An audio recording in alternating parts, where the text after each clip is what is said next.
there for those guys. I mean, to build a resume. And so, but this year, there wasn't really a standout defensive guy that was on a, and probably one of the best defensive players on NC State, and they're just a mediocre. So, he wasn't going to get, airtime and notoriety to. But I have no trouble with Baker Mayfield, but award for the NFL. I mean, did you watch Sunday night's game? Brown did for the Steelers. I mean, that guy is incredible. I mean, catches and it's open when you shouldn't be able to do that. He's not a big physical kind of guy. I mean, but boy, does he make plays. And if you want to take a non-quarterback as an MVP candidate this year, include out in that conversation, because Steelers is just amazing. Yeah, I think he's definitely as playmakers at the position,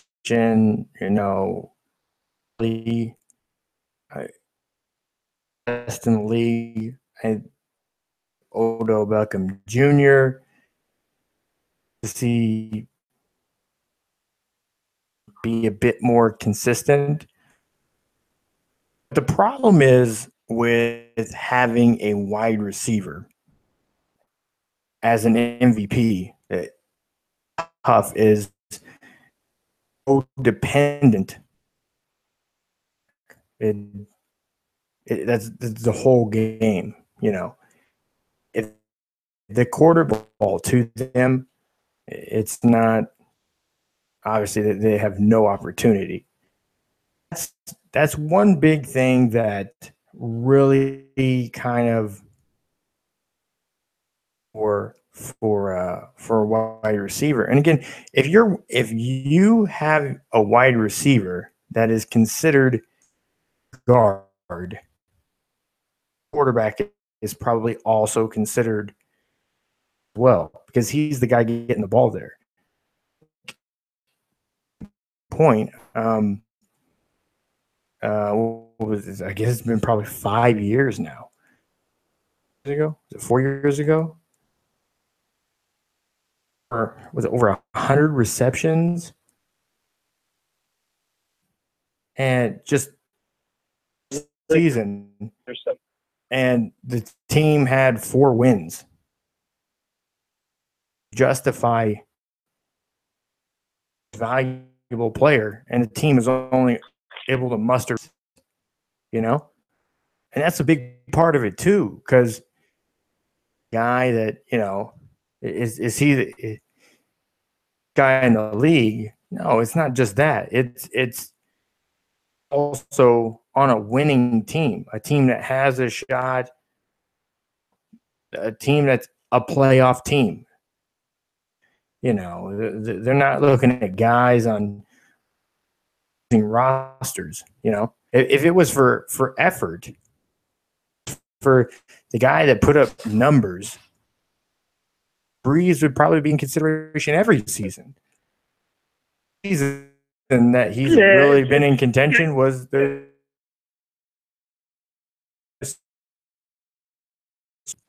It's primarily that term, because it isn't really, should call it, the best guy on the award, right? I mean, in essence, that's what, and hit last night. I mean, that was not a good performance by Tom Brady last night. He looked old. He's old. But yeah, he and I didn't hear anybody talk about this in the second quarter of that game. I can't remember the exact play. Hard. It's ever the same. Often, but he got hit last night. And after that, he just wasn't quite 0-11. 0-11 on third down. That's 1991. Just went 0 for third down. That was not a great performance last night. NFL's tough. I mean, nobody's gone since 1973, right? I mean, just did it in the Super Bowl hard, every week to come out there and win football games. And Miami's not a bad team. Playoff hunt, they're not a bad team, but they seem to have Patriots number down there. But Brady did not look like an MVP candidate last night. Probably one of the seen him 1 TD, 3 interceptions. That's exceptions, but necessarily his rebound. And they got to go to Pittsburgh. And that's a tough. I think they'll be okay, but he's been playing. We don't talk much NFL because we've been talking college football, but yeah, it's time to talk NFL. Have won 4 of their last 5 games on a game. So weekend. This is a big game. It's most likely in the AFC. Pittsburgh, it is assuredly that, because I think they'll clinch it. 2 weeks left. They'll have to make sure they win. It's a big ball game. You got a Pittsburgh defense that's not playing great, but they can back, and the line isn't great. They didn't look good last night. And early in the season, the Patriots defense was suspect. They better bring it against Pittsburgh, because with between Brown, Ben Roethlisberger, and that kicker they have, and they really are. The Ravens Sunday night, but they couldn't finish it off. The Steelers found a way to games. So, the game of the week is obviously in the Patriots. So that'll be interesting. Yeah. To see. I mean, it's all over the place, right? I don't know if there's I'm sure he can win it. He's going to miss the last 3 games. Well, that's the thing is, so Nick Foles, I think Nick Foles is obviously a very capable backup. He had a Pro Bowl season a couple of years ago before being traded. I mean, he really can play in the NFL. He's a capable backup. Has been back in this system for, I think, 3 seasons now, 2.5 seasons. So I think he can go in there and I wouldn't count the Eagles out of it. Their defense is really good. Has spurred a lot of momentum has been Carson Wentz. But the team is on a whole has been playing well on both sides of the ball. And I mean, you got Fletcher Cox on the defense has just been a season. So I wouldn't count Philly out. They're right, probably the top seed, and we still would have an NFL season. 3 weeks. 3 weeks. 3 games left. So yeah. So have they have the Eagles have the Giants, the Cowboys, and I can't remember who else they have left. 2 out of 3 they're going to clinch a top seed. So question mark for me in the NFC is Bay gets back in the playoff hunt. Rodgers back. That's really interesting to see how well the playoffs, because he knows it's a totally different team. And then you get Philadelphia with Nick Foles. I agree with you. Nick Foles, he's been a starting quarterback in this league. It's around defense and running the football. Can take that team. But we'll just have to see what the other teams are doing. I mean, the Seahawks don't look great. Okay, but they were beaten by the and so are still the team to beat in the NFC. Foles, because he's been in the system. Game, they get 3 running backs. Pretty good. The question for Philadelphia is, and then Carson Wentz, some of the defects in the offensive line, because he's jumping out and up and back there. He's mobile. He's not quite that mobile. So I think you're going to rely more on the running game. I think you're going to see now football, which will do 2 things. It'll also shorter. So they'll run clock. And so we'll see how he does. I mean, he did fine the other day. He won the game, and they won the game. So I think Nick Foles will be okay. And it's not mobile back there, brilliant. So does have that going for him. And you know what? In the playoffs, what matters in the playoffs, a lot of times it's experience. And he brings that to the table. I mean, for Green Bay to make the playoffs, this is some math.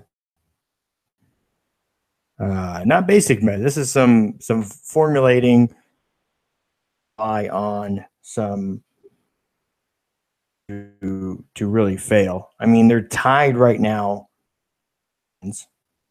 at 7-6. They play Detroit the last game of the season. It's in the division at 10-3. They play the Vikings game, and now this week they go Carolina. So 3 straight weeks, teams with chances. So an easy road. Sad. Rely on to lose. On top of that, that means the Seahawks are going to have to. The Falcons have to fall apart. Right now, those are 9-4. So it would be the Saints, Panthers, both at 9-4. Would be probably could end up being the 2nd seed. How the Eagles, Rams, and Vikings end up looking at a number 3 seed, more likely. So I mean, don't the Saints, Panthers, and Falcons all play each other? I don't have the schedules in front of me at the moment. Yeah, I'm pulling. The Saints. Yeah, the Saints have. You're going to get some losses in there. Play this weekend. They play the Jets. They have the Jets and the Falcons at home, and then the last game of the season is at Raymond James in Tampa. No games. Okay. Sorry, Tampa. Games. very winnable games. This week, They just kept Falcons left them up. yeah. Right. But the Falcons, on the other hand, they have play Tampa this week. It's a Monday night game. Then they go again, like I said, they go to New Orleans. Then they will host to end the season. So they host the Panthers. Yeah. Okay. So they both. Yeah. So those three teams, they all play each other. It's, I mean, there's a lot of games involving those three teams. Could give the Packers. I mean, support, right? They have to win out. Yeah. But if they do, and I'm not sure. I'm not in front of my computer at the moment. I'm not sure. Have the tiebreaker over. Well, it's early in the season, but I might be wrong about that. And about the head-to-head, because that's the first tiebreaker. But my point is, get in. If the Packers find a way, right? Dangerous. They just are. Because they'll have won like 5 games in a row to get in. And so they'll be kind of hot. Or really, dependent on Russell Wilson right now. Losing guys on the defensive side of the ball. I'm sure they can finish this thing out. I know they're 8-5 now. They're the Seahawks to the 6th seed. Is that correct? I believe. So they're still in it. I'm not sure they can finish this thing out. We'll see. The team I like right now, the Panthers, are playing real well. Yesterday, Cam Newton's playing Newton. The Saints are looking good. I think they've been so inconsistent. And their schedule is really tough because they have to play the Panthers and the Saints. Yeah. As we just talked about. The Saints hold the tiebreaker over the Panthers because they beat them both meetings.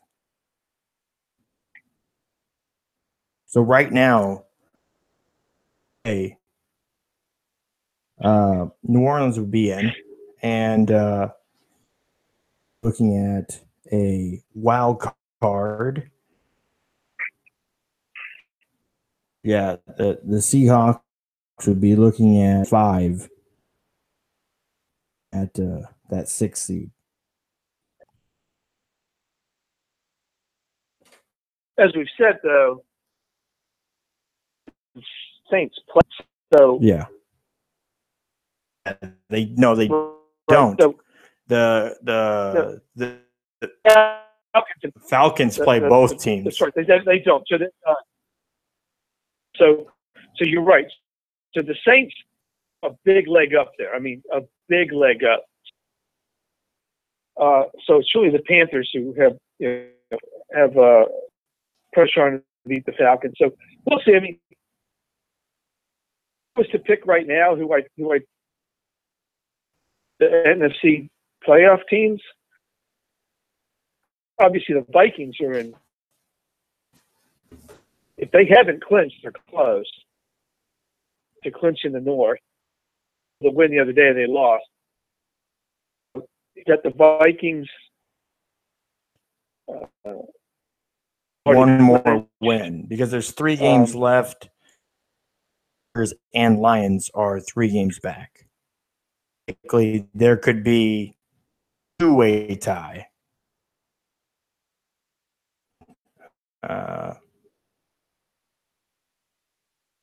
Yeah, there could be a 2-way tie because the play the Vikings anymore this season. So, but Green Bay and Detroit play the last game of the season.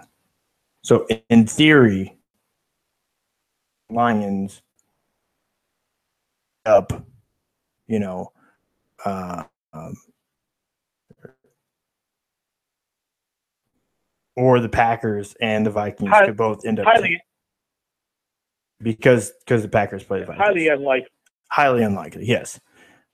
Highly unlikely. But, unlikely, right? But in all due respect to Detroit, that would be perfectly tie Minnesota, but lose to them and not make the playoffs at 10-6. Detroit, though, right? Par for the course, huh? Right, because that would be so. So I just think it's like the Saints, like the Philadelphia's already in there. I believe we're going to make it from the West. It's a showdown between the Seahawks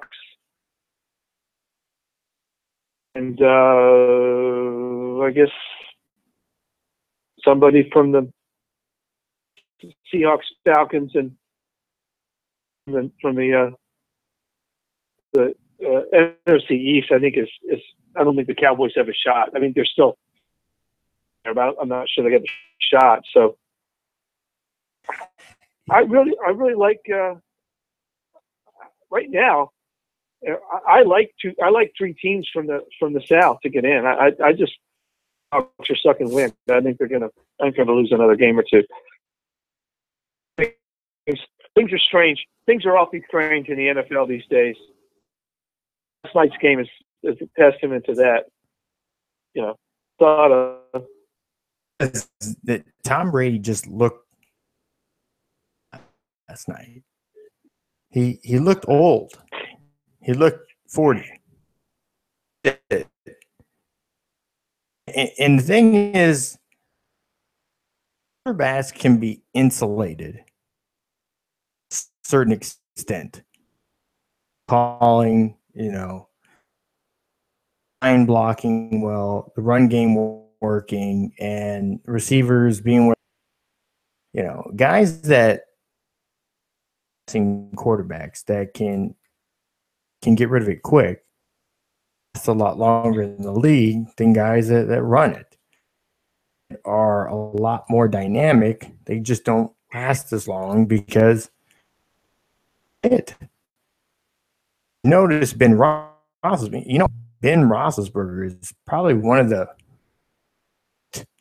guys in the league when we talk about, because I mean, he set an NFL record, his fifth or third game in a career. It's only been done once before that. Yep. Times. And then if you look at his record, look at his record in the month of December. 4 games month of December. He's won 40.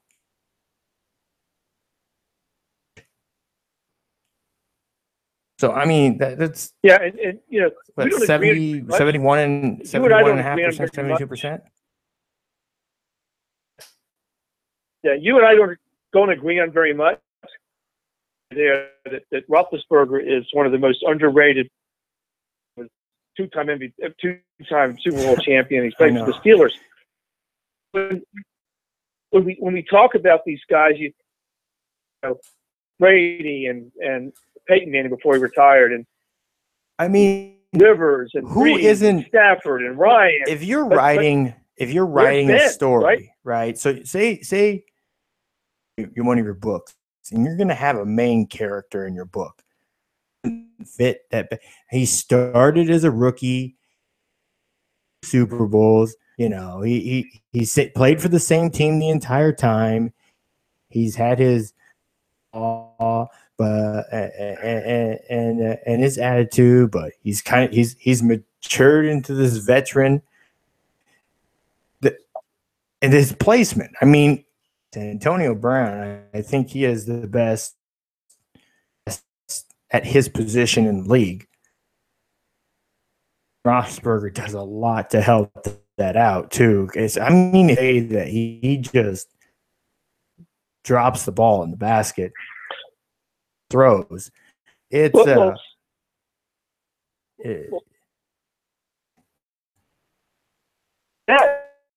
like you said, somebody has to get the ball to Antonio Brown, right? I mean, unlike a running back or a quarterback, somebody has to get him the ball, and Ben Roethlisberger gets him the football. Now, last night, where you could just tell Roethlisberger just kind of went, you know what? I'm just throwing it up there. He threw it off his back foot. Ooh, there it goes. Go get it, Antonio. And the son of a gun went up and got it. It was just crazy. He just comes down with the football. It was beauty for a football fan to watch that. I mean, it's Sunday night. It was just to watch that. And you know what? And this is to Tom Brady's tribute.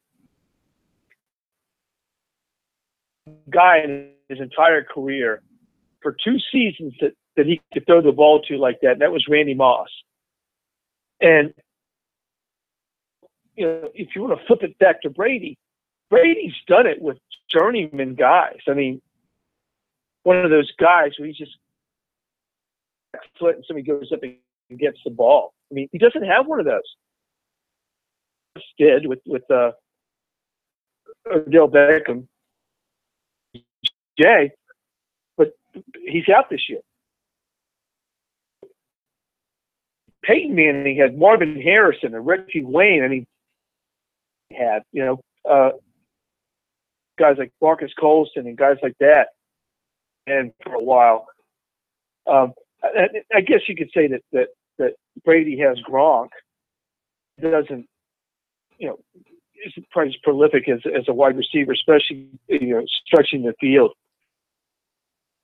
I love what Roethlisberger does. I love and hell, they had laid slot Sunday night. Did you see that? Playing slot receiver. Catches. I mean, he only ran the ball for like 50 some yards. Running night, but he had over 100 yards receiving. That's a danger. It is. But here's the thing is about them. I mean, they have probably the 2 skilled players in the game. And then they have Roethlisberger. He-headed monster. It doesn't, everybody else is a pawn. The team realizes that. We look down at the record, and there's still the crazy thing is about. I imagine Ben Roethlisberger being like that. The guy, he's sitting there. Somebody do something, and he's sitting there watching him, sipping his beer. Point where he's like down and goes takes care of business and then comes back and sits down and finishes his beer. It just seems like no matter what situation they're in, I'm left and you're kind of like doing math. Yeah, they're Le'Veon Bell. They can win. Down 21 with left. There's time. That's the thing. But the weakness that they have, because they have those 3 supremely talented guys, and force them to be patient, start to unravel a little bit. Because double teamed, and maybe Now they're into a lot of third and longs. Drives are on the field. If you're chewing up clock, they are to win. But I think with the Steelers, what I've noticed them play is they stay on the field offensively. I think Belichick even made a comment. He's like, force them to make an 11-play drive. You know, so they're like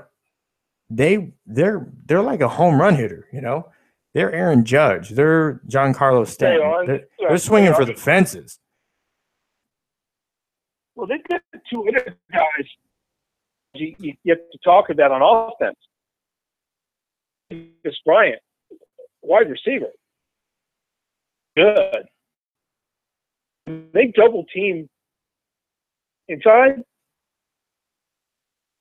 They beat Bryant 1-on-1. He beats those guys, and he got a really good tight end. Jesse James is a really good tight end. Pick right now, if I was to pick a team to win the Super Bowl, especially with Carson Wentz going down, right now, guys stay healthy, and of course, the Roethlisberger, Bell haven't been healthy all that much. When they are, that's a hell of a team. And remember, they were without Shazier on their defense. He was a key part of that. They get to I don't think he's coming back this season. On his injury and how bad it is. They've been able to stabilize his spine. And there's movement, there's feeling, but it's not. They did put him on the season-ending IR today. He's done for the season. So he won't be back. No, he will not. Yeah. And he's a big piece of that defense. And Sunday night, even, by the way, Alex Collins, and give a shout out Razorback, Alex Collins game, and they were getting to the edge on the Pittsburgh defense if Ryan Shazier's in there. So did we not say that he was probably going to be backs from Arkansas? He can't really say that he is, but to see him kind of blossom, that's working a bit more for him. Yeah. Talked about him. In fact, he's very Le'Veon Bell-ish. And I watched him for 3 years at Arkansas, and I thought he was one of the most talented running backs I've ever seen. But we've talked about this on the show, I believe. His blockers really, really well. And so an offensive line that can at least give him,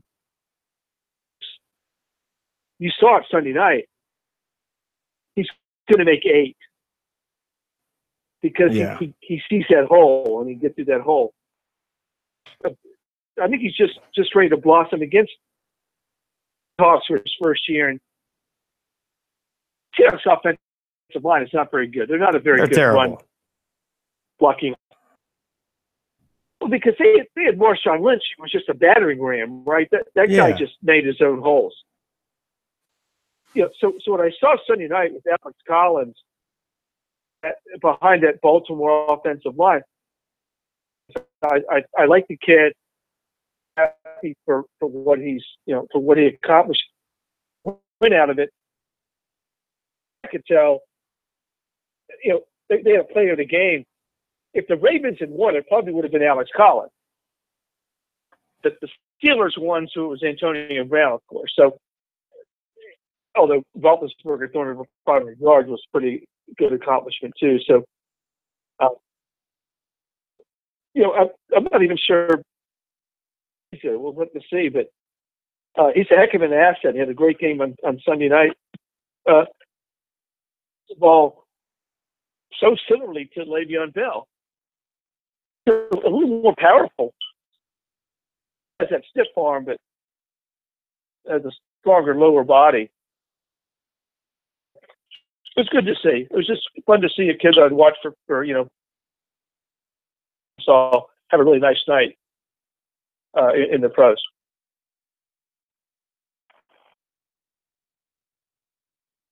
And I think the system, like I said, that system is really what's suiting him because it's giving him more freedom. Whenever I look back at there's always been some sort of a dysfunction. I get some of the animosity towards Russell Wilson. I haven't done him any favors part at skilled positions outside of Marshawn Lynch. I mean, serviceable guys around him.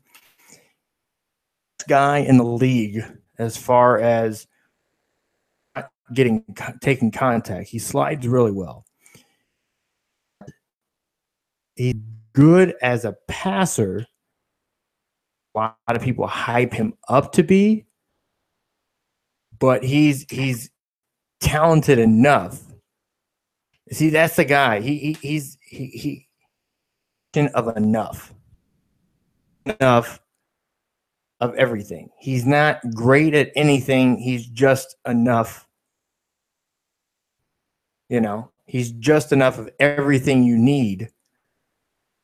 If you want mobility, if you want escapability, if you want passing, you know, pre-snap, he's just enough of everything across the board. Gets a lot done because he's not really deficient. He's like above average, so, you know, slightly above average across the board.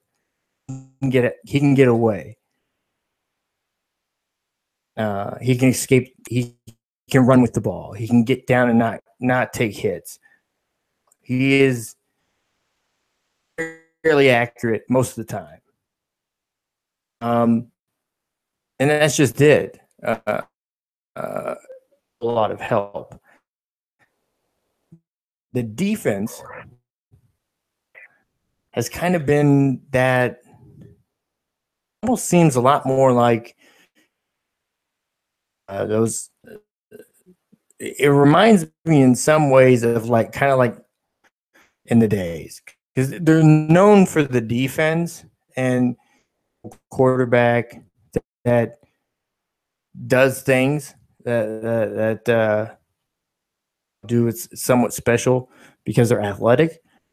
But outside of that, it's not, you know, flash. It goes out there, take charge of the game and get the ball back. Is largely done with a lot of improvising from the quarterback. Seems to be. Money is. Well, let's talk about just for statistics purposes, right? Scored 32 touchdowns this season. Touchdowns this season. Have either been passes from Russell Wilson or running touchdowns by Russell Wilson. Just one touchdown is not involved. So he is the offense. I mean, that's it.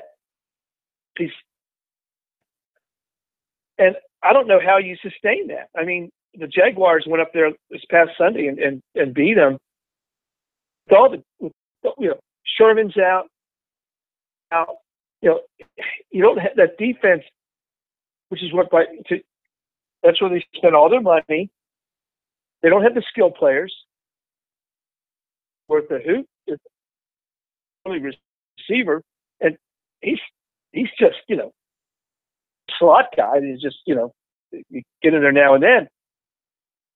The skill players disagree with you on one token. He's a whole lot better than just above average. Quarterback, he's a really good player. He does it differently. He's not Andrew Luck, and he's those kind of guys. But man, that team. Well, I'm saying he's at I don't least above continue to do it. average I don't across the board. At least above average across the board. Like he doesn't have like a specific deficiency. Like Matt Ryan. Matt Ryan has no mobility. He's a statue. Okay. He's slightly above average. Slightly above average across the board. Like I said, he's the best in the league of run, scramble, getting contact. He has like sense. Like he knows when someone's near, and he just kind of, you know, somebody that's right there to sack him, and he spins out. So I'm saying that or gets out of bounds. Yeah, and he has enough speed. And again, he has enough speed to get. He's not fast. He's athletic. So the way he attacks it, it's deceptive in that sense. But he's not fast. If like I could beat him in the, I feel like I could beat Russell Wilson in the 4-yard dash. I can't get, you know, I'm not getting a 4.49.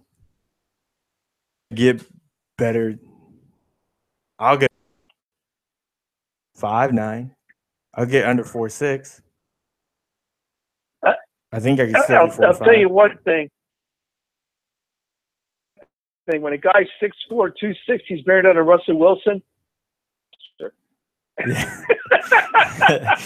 He probably does. He has it here, man. He's got that. Like a damn jackrabbit. You're not getting the gear. How would you go? Exactly.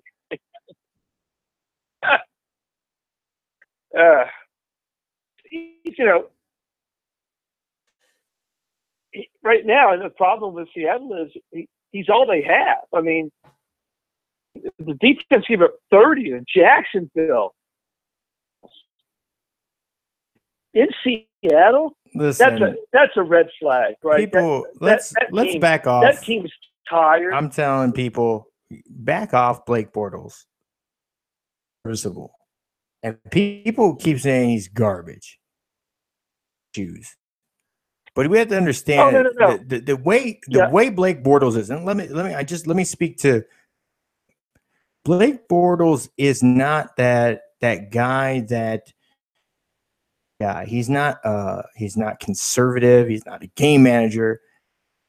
The guy wants to go out. He's uber competitive. He's trying to win games. The same mistakes that he makes are a lot of the same mistakes that Tony Romo made. Same mistakes you're seeing Jameis Winston make. Guys that have a lot of talent and a lot of skill trying to make stuff happen. In the process of trying to make stuff happen, about innovators, companies that are innovative. That's just why I like Samsung company. You know, I wanted the 7. I'm telling you, there is probably on this planet that was more like waited. I was so excited to get my contract didn't come up till a month later. Put it on fire and then recalled them. Did it after I saw stuff start on fire. Wanted it. Gonna fix it and they're gonna re-release it. So I waited and like 4 months to get the Note 8. I do. But here's the thing. The battery. I don't care. It was a problem. It was a handful of. They recalled it and they remedied the problem. Innovators. Wrong. Interceptions. More shit wrong than other competitors, because what they're doing is they're just waiting to see what you did right on it. You know, you're not inventing anything by. It's not inventing, and that's what the thing is.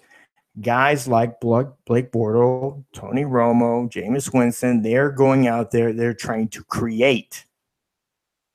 Is some of it in the moment? A lot of times, yes, because maybe they didn't see a defender. Maybe something with their footwork wasn't just right, and they threw it a little more off balance, or they got hit. And that's the thing is, like, I really think we need to figure out of interceptions, look at like pass ball, pitch, foul ball, like they do in baseball, like differentiate from the quarterbacks in, because interceptions are equal. Yes, their turnovers equal. So to have a ball tipped at the line of scrimmage, but it was deflected. Not been deflected, would it have gotten where the best guys on the planet at this? Probably it's going to get supposed to go for somebody to for their guy to have a chance to catch it, but it's deflected, goes up in the air, it's intercepted. Before. So why is that interception the same as you misunderstood my comment about Blake Bortles? No, I get it, and I agree, but I just wanted to make a point about Blake Bortles. That's all. No. It was more about Seattle. It wasn't about Bortles at all. It was about the fact that ago, you would have seen a team like Jacksonville go into Seattle in a 24 win. There's no way. It just wasn't going to happen. My point was diminished. I don't think they have the weapons on offense, with the exception of Russell Wilson. Their defense the way it should be. And so I have doubts about Seattle being able to finish off this at the end of the season. At all, I think they've done a great job, and I think Bortles is more than serviceable at quarterback. I agree with you. I think he's getting a bad rep. I don't know why you don't keep Bortles at quarterback. Why are you going to look for somebody else? People talk about Eli Manning going there and kind of stuff. Are they 8-5? 4? Jacksonville's 9-4. But by the way, just so people realize, 9-4. The worst. 9-4. A lot of people say the worst division is the AFC South. Jaguars are the 3rd seed right now at 9-4. The 5th seed is the Tennessee Titans. There's a 3-way tie at 7-6 between Buffalo and the Bills. I haven't looked at the head-to-head, so I'm calling it a 3-way tie, but I'm pretty sure people that are more on top of it, one of those 3 are in. But I'm just calling it a 3-way tie because they have the same record, and I don't want to do the research right now, frankly. The Bills are in, the Chargers are not. Okay, so it's what Bills, Baltimore, Bills, Chargers, and who's the other 7-16? Baltimore. Right now, the Bills are Ravens and the Chargers right now.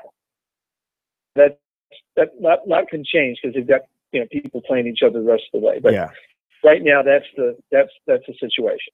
But the Titans are a good team. That defense, take them a long way. You got Leonard Fournette at running back. You got Bortles. It's pretty good quarterback. I mean, my only point was you would have expected that outcome Seattle, because in Seattle was just not something that happened. And it's happened to them, I think, twice in the last 3 weeks. It's not one that I'm looking at as a high trajectory right now. They may limp into the playoffs, but they're going to need help. 2 losses on their schedule. I still think I think they still play the Rams. It's a tough game for them.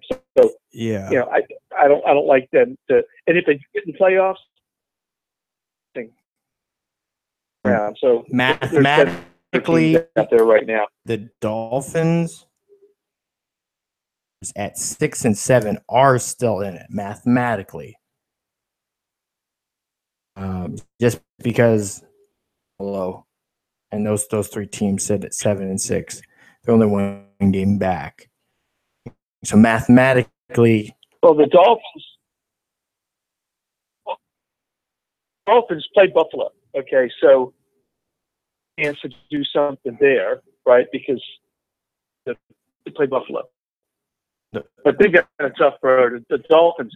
The Raiders have probably the toughest road. They host weekend, then they go to Philly, and then they come back to LA. So it's like all over the place. From Oakland to Philly to that sounds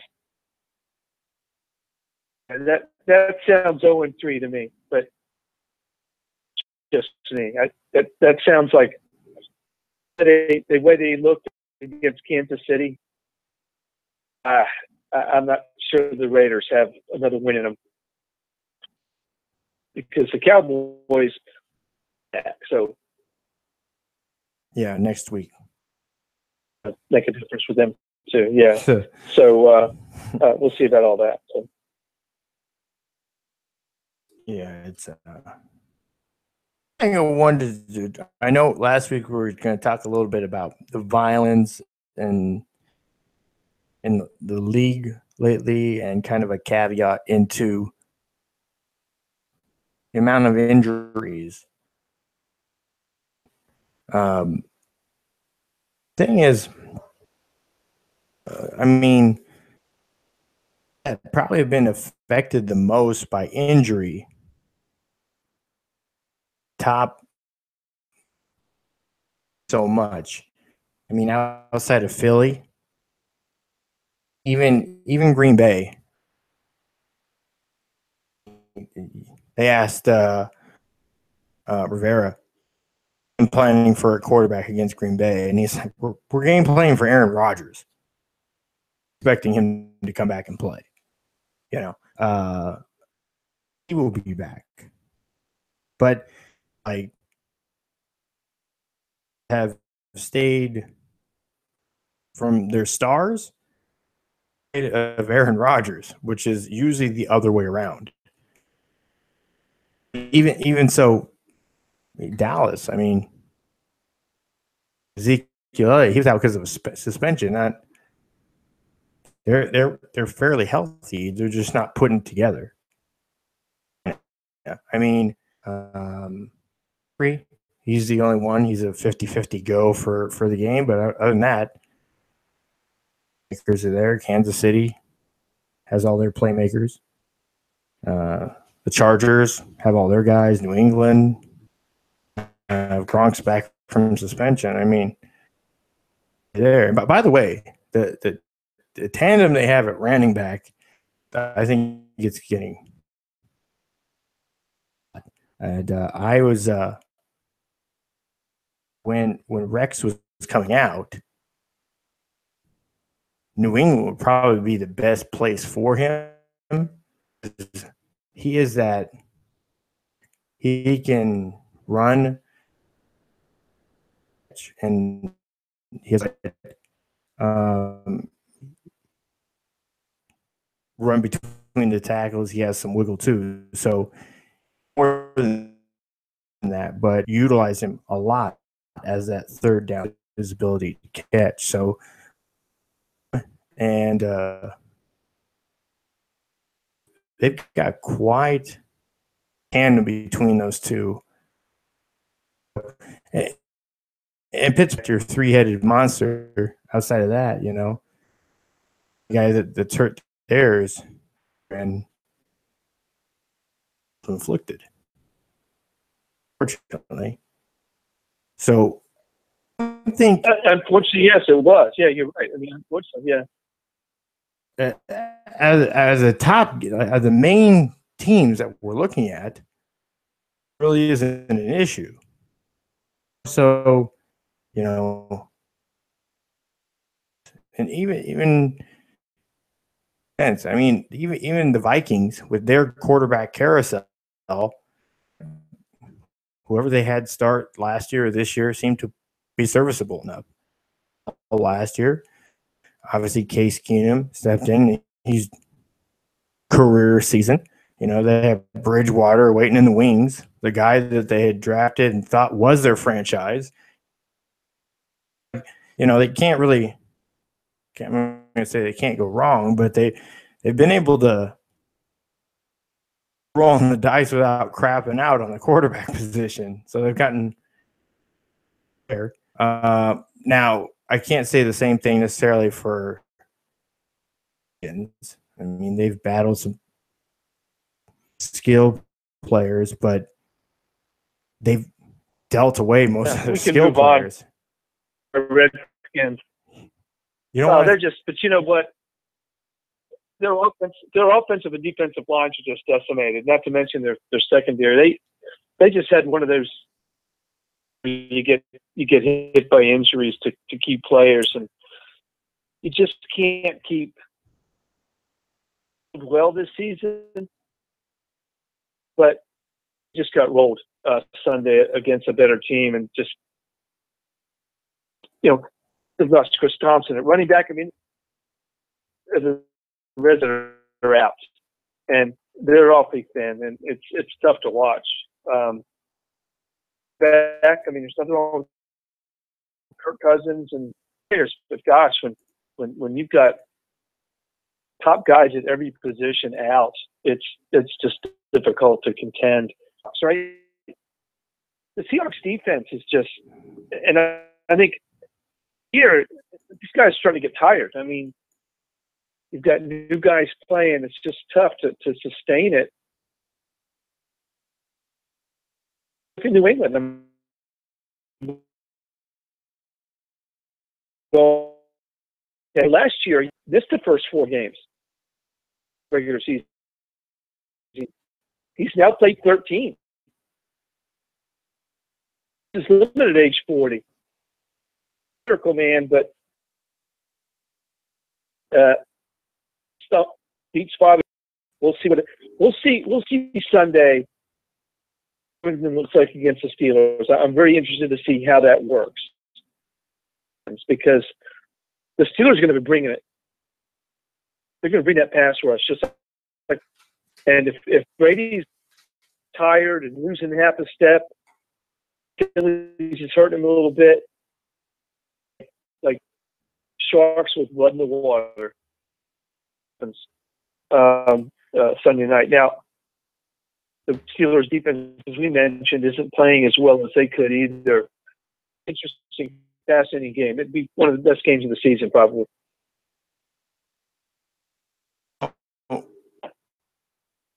Now, so your favorites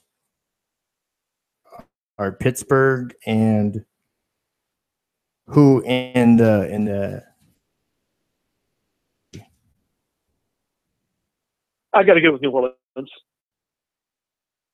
The experience. You got Drew Brees. Their defense is playing pretty well, and go with New Orleans over the Eagles now, just because they've got balls. I think it's just a little bit to New Orleans now. I've got to go with them. I think the Rams are too young. I don't think they have it. I've got to go with experience and all that, and then I've got to go with New Orleans right now. Their schedule's favorable down the stretch. They can still get home field. huge advantage for them. Yeah. But I still like them. I think the Eagles. I like the Eagles as a team, but their offensive line. I don't have any confidence. I just don't know that they can with that offensive line. And then that's my concern. So right now, I would have to pick the Saints in the Super Bowl if you ask me right now. I mean, next week, 2 weeks, whatever. But right now, that's where I stand. Okay, the tough thing is advantageous for the Patriots to come in week by. So they need to finish the top 2 seeds in order to do that. That bye. I mean, even if they lose theoretically, it's 2, they would still at right. Still looking at a first week bye. You know, was it the 3 plays 5 and 4 plays 6? Now how they line it up. And that would be the most advantageous because we to heal is game planning and stuff like that. Understood is been hasn't been practice during the week, kind of limited in practice during the week. And when it comes up to and running through things where there's a lot more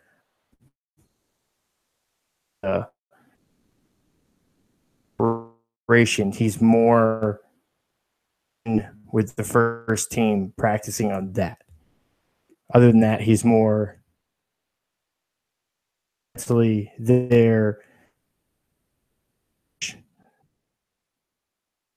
or a coordinator than he is as necessarily the quarterback. And that, again, players that are getting along in the tooth besides Brady, too. So that they can conserve energy into the postseason. Again, he did have that, 3 games off at the beginning of the season last year. So he has to find a way to sustain that. Well,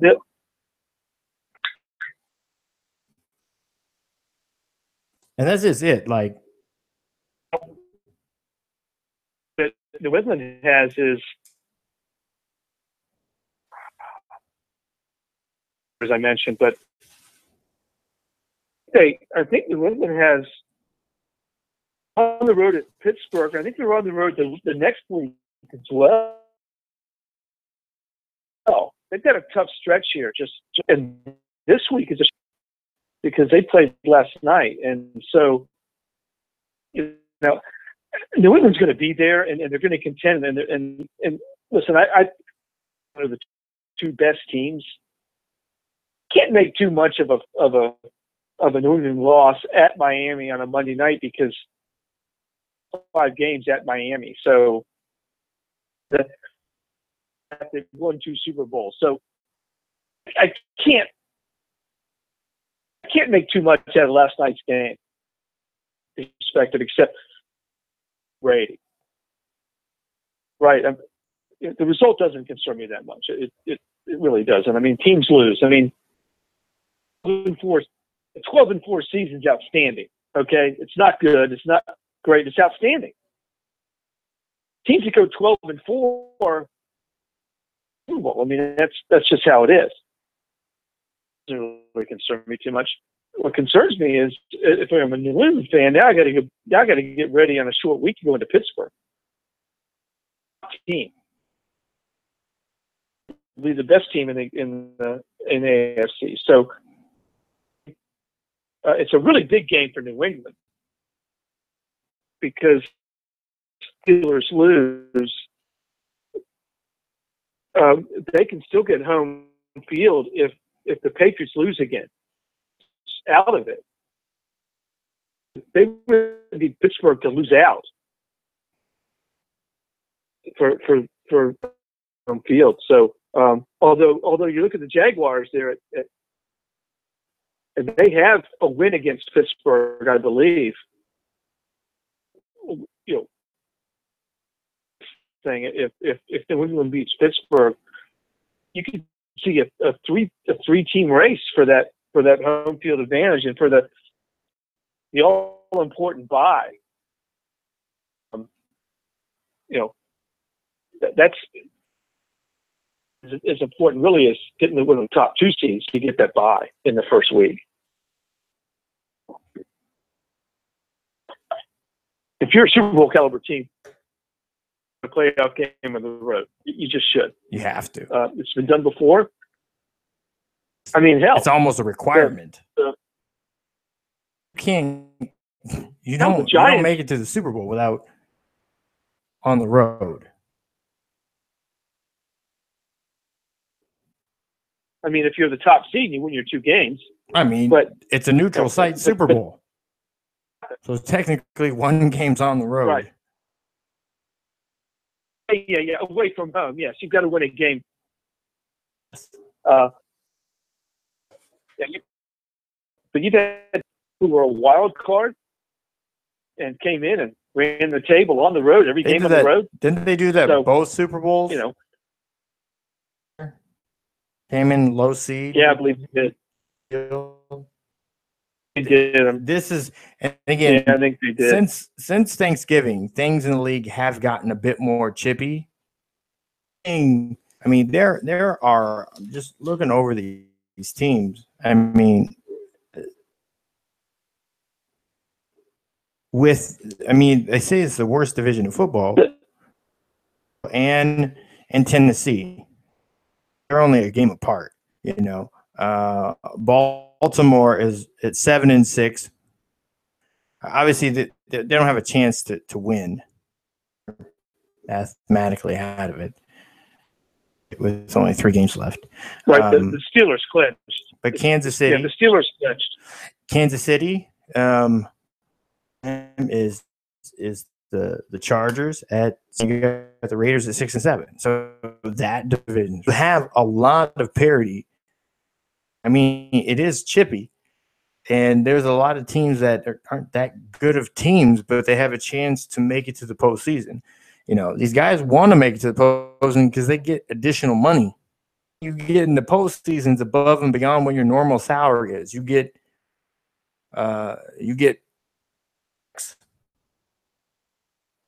You know, plus you can say you. We'll take a team like the Chargers. 6 right now. They're outside looking in, but they started out 0-4.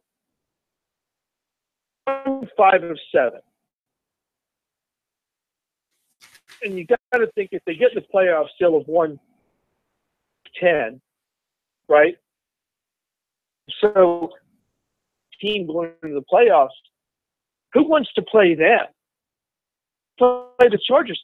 And they're better on the road anyway because stadium in front of opposing fans. So that's a dangerous football team if they get in. And they're hot. And the Chiefs. I mean, listen, I think the Chiefs last week they finally decided to give the ball to Hunt again. The offense, they're tough to beat, and I think they're going to be tough to beat. Their defense is pretty good. I still think the Chiefs are the team. The Chargers, nice season, but I don't get it done. I'm still looking at the Chiefs. But that's not an extremely confident pick, okay? I'm not going to put any money on that, right? I'm not. You're not like you're not running to the book. Betting my Yeah, I'm not. Yeah, but say that Chiefs have a really good chance to get that done. Play last week, and I think that they call up the Chiefs' schedule here and see what they've got coming up, because I think that's going to difference in what happens. But okay, so they host the Chargers. The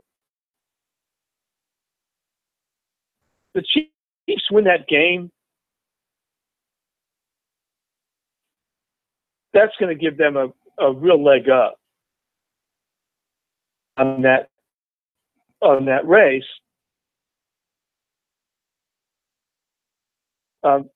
Already have a win against the Chargers, so win Saturday night,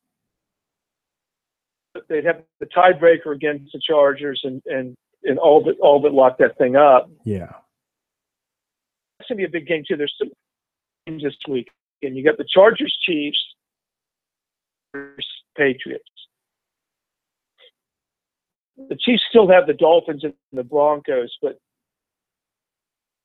at home. If that's nasty weather, Chris City, the Dolphins are toast. Forget about that. Then they played the Broncos last week of the season. The Broncos are so New Year's Eve at 3:25. I'm not sure the Broncos are going to have much to do, but big game this weekend. Get the Chiefs the edge game because it's at Kansas City. It's in my region. It's actually going to be pretty decent for that game. Bill, it's going to be 55 on Saturday. It'll be 45 and 25, so it's not going to be. It's not San Diego weather. I mean, LA weather, but I'm going to give Kansas City the edge in that game. Big games. Predict all we want, but they play it on the field, so that's what's fun to watch. But I want to see here. We're halfway through on the show. I wanted to get into college football. I wanted to get into the bowl games. The bowl games Thursday, December 21st. And for those of you that are looking for the schedule, just go over to thecsports.com. 2017, 2018. Over there with the bowl game, times, and also the network. And all the bowl games except for one, a streaming link. You don't even have to go search around on an app. You can just right on the link on our website. Things simple like that for people. But I know a lot of people don't pay attention to the beginning because starting to heat up, and there's a lot of attention paid to the NFL because it's getting into the playoff. With the NBA season really kind of starts right around then. The interesting storylines, baseball winter meetings is starting to as well. So there's a lot of things going on that time of year. By the way, it's the holiday season, so Christmas too. Families in town and so on and so forth, and it's schools like Celebration Bowl. I think it's a rematch from last year, if I remember correctly. And North Carolina watch games. I watched a few throughout the year. When FAMU took a big paycheck to the team. So outside of that, I try to catch a few. So on these games here, I know you watch, and this show people how much. This is how much college football Kevin Kress watch. I don't know how much prep he put into this outside of all the games he watches. Watch this. Like I said, Celebration Bowl, Grambling, and North Carolina A&T. Now, the band's going to be phenomenal. The last couple of years have had some pretty marquee players. Teams have been scouting games here, and I would favor it would be Grambling in this game. The interesting thing about this game, Matthew, is big. That neither of these schools, FCS playoffs, this game. So, guys, this is a huge game. I mean, it'll sell out. It'll be sold out in Atlanta. It used to be played. This used to be Grambling and Southern New Orleans, but they moved this game and made it a quote unquote bowl game. You know, I like Grambling as well. I mean, I think that they've kind of back, you know, but this is more of a spectacle for HBCU football, and I applaud it and I like Grambling as well, just because they're athletes. We had a debate. Was it a couple of years? Maybe it was about a year and a half ago. Shows and look for it.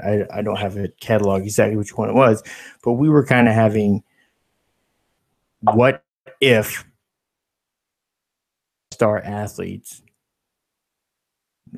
recruits, HBCUs over schools. How would that turn the tables? It's very favorable because I don't think the HBCU handle that much talent coming in at one time. I don't think they have and the backing, not administratively, not guys and maintain the talent all at one time. For time, phasing it, yes. But I've never been big on something. All of a sudden, hey, let's all go do this now. It's usually stuff like that ends in disaster. Yeah. I think there was a larger context, I believe, to a post on LinkedIn. I can't remember who posted that the athletes would get a better college experience. College, okay, forget the athletic side of it. College, historically black colleges and universities. That was the context of that, and it's a valid context. I mean, it's a valid argument. I understand that side. I have a lot of friends that went to HBCUs, and it has been an enriching experience for them, and that it is a good, favorable thing to do. But where I going away from the conversation was sports. I think we kind of end up always doing that. Yeah, I think we ended up agreeing though that for the top tier athletes, perspective, a path to the NFL. A few guys, you can name a few top stars, Jerry Rice, some others that got there regardless, just because they were so talented. I think the best choice for the top athletes is still to go to the top schools, right? I mean, to the NFL factories. I mean, running back, you go to USC. You know, if you're a defensive, go to Alabama. If you're a star in the secondary, go play for Bud Foster, Virginia Tech, right? I mean, those kinds of things. And so I tend to agree that would be realistic to expect that.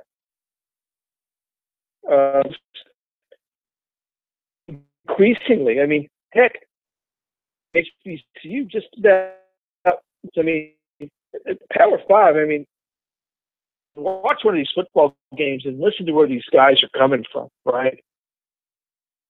Power Five schools. It's that the big guys are coming from Power Five schools. So I would tend to think that we'd be doing disservice to the try to steer them somewhere else, because chance to go to the pros, and they can get a good education and get a good college experience. Don't make the pros. It isn't always true with the other schools. Good college experience, but they may not get the notoriety and attention that they would get at the Power Five. Every Division One, every Power Five group of all those games are on television now. For the FCS schools, really to get on TV until they get to the playoffs. Now, speaking of television, you probably watched every week. People and kids, especially when they LSU this year. The New Orleans Bowl will be hosting a couple teams from the Conference USA, Troy. Again, North Texas is right up there at the top. And they played FAU. FAU won pretty handily, but Troy team, a one and done pony at the beginning of the year, or is this Troy team something that is going to come in and do and other top tier teams within Conference USA on its radar as teams that it can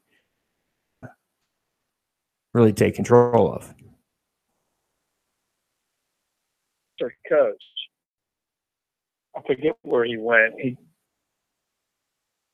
And so you don't know how that's going to affect the team. You lose your coach. Does it make a big difference? Does it not make a big difference? Wayne Skinnick, I mean, good team for a long time. I watched them several years ago come into and give them a game. And so this is a team that plays in North Texas. North Texas plays a lot of Power Five schools too. So they both their records aren't as good as the team they are, because they have this losses against this Power Five school. This one, I like the team. Regardless whether they lost a coach, I think they're. You can't beat LSU at LSU without being a pretty good football team. We're looking at bowl, the cure. If you need it, it's at this bowl. The cure is there. State and Western Kentucky. Now, Western Kentucky, kind of that up and down program. They beat last year, Beach Bowl, I believe it was. I picked USF to win. But they're playing a Georgia Tech team that's kind of coming up in since beating Florida a couple years ago and then coming up into FBS, is another one of those teams that have found, like Western Kentucky, found and developed it, 2-3-star guys, and have developed them to compete. How do you look at this? You think it's a pretty close matchup? The outcome of this one, I would edge Kentucky in this one. Kentucky had for them. I mean, they had before he went to, excuse me, seems to be that kind of place where to make a statement for themselves. Of course, that was before Western Kentucky moved up to Western Kentucky was very inconsistent this year. Although Georgia State ended the season with, I would say, bad losses, but I like Georgia State. Yeah, I'm just going to give them the edge. It's a toss-up. Middling teams are, not popular. Georgia State lost their last two games. I mean, I'm going to take a flyer and go with Georgia State on this one. So the inconsistency isn't as bad as Western Kentucky's inconsistency. This is not one that's about people in the stands. It's a television. It's basically television studio is what some of these games are about. I mean, and it's good. I mean, it's good for the schools. It's good for the kids. They get to go to bowl games. I think it's a cool thing. But I mean, what day is it? Is this it's Saturday, December 16th. Saturday afternoon. Saturday afternoon, yeah. It's on CBS Sports Network to watch that one. Yeah, yeah. You might go to. Yeah. Now the next one is actually an interesting ball game. I mean, Boise State, good for you. They actually came up. They were ranked 25th. Ball. And Oregon will coach them. Stay, and he was hired as the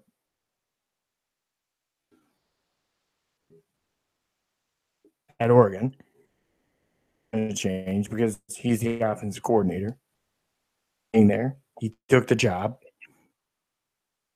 They hired him. I don't know.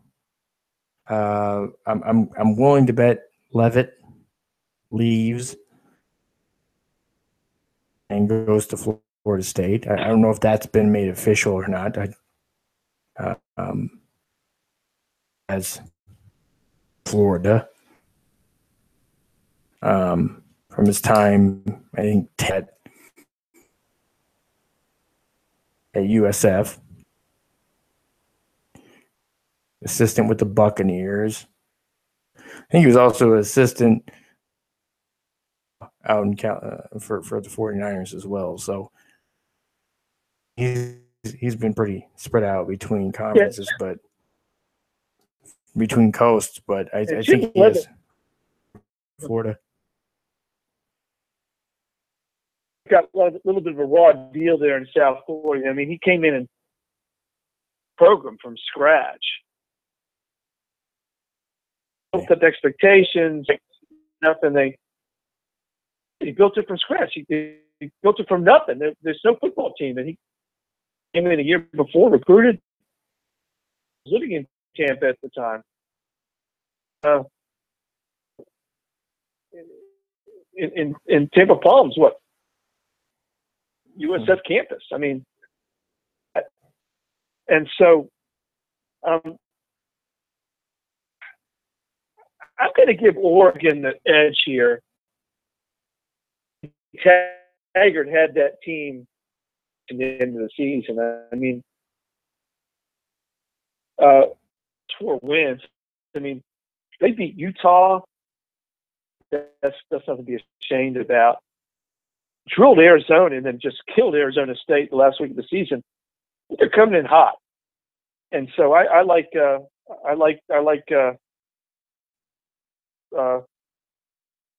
Boise State. Their schedule just wasn't. And Boise State, by the way, got absolutely killed in Virginia early in the season. Yeah. And that's right. And that's the best team they played. Anybody. And they lost to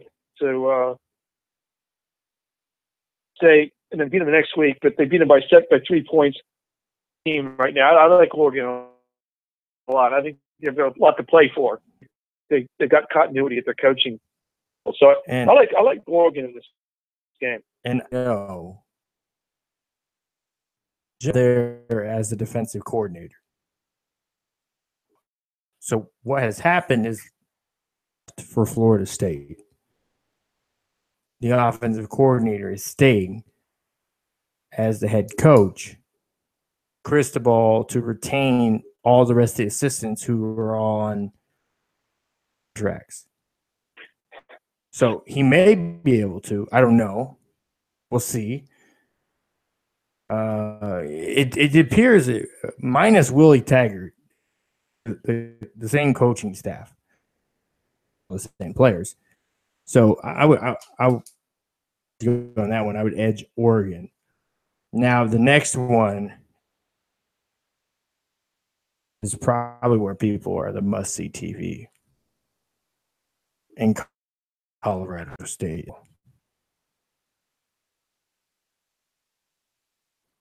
I actually watched 2 of their games this year.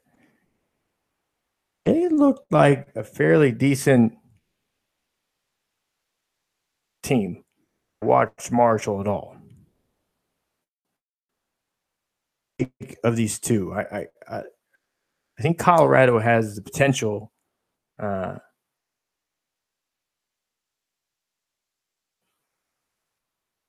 to compete with middle tier. What is it? The Division of 6,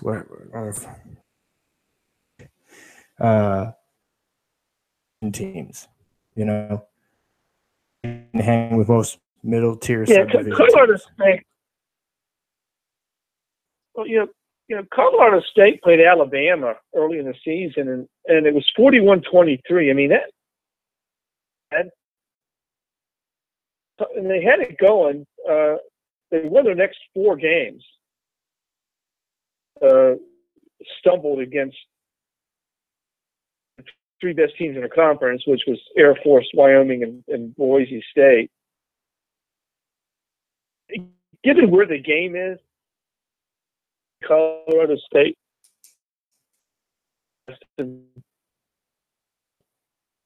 from West Virginia, they might be interesting trip for those kids. Washington was largely off the radar this year. I mean,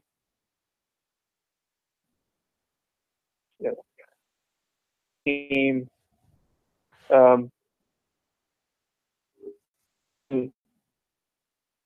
anybody with what they were doing. Middling team. I've got to go with Colorado State because I'm like you. I saw Colorado State, but I did not see Marshall play this year. But that's unusual. I usually see most teams play. But yeah, and that's Marshall's schedule was your neck of the woods too. Yeah, but the woods. I saw a little bit. I saw a little bit in Tennessee State, but I wasn't really noticing who they were playing. So, to a certain extent, but Colorado State, because I think Colorado State's more explosive on offense. I think you're going to see there is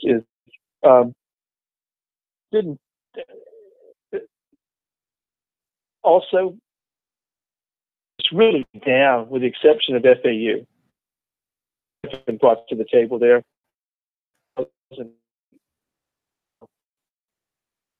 Yeah. No, Troy's Sunbelt. Oh, there's Sunbelt. Yeah, you're right. No, you're right. North Texas is conference. So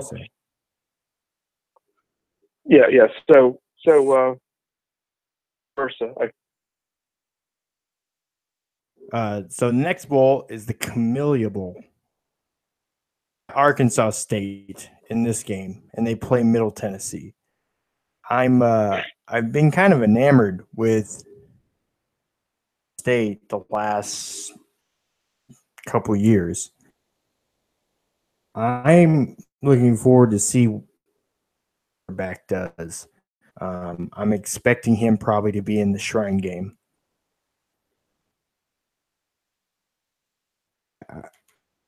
I'm really interested in seeing where they go from there. Again, they took Nebraska down to the wire.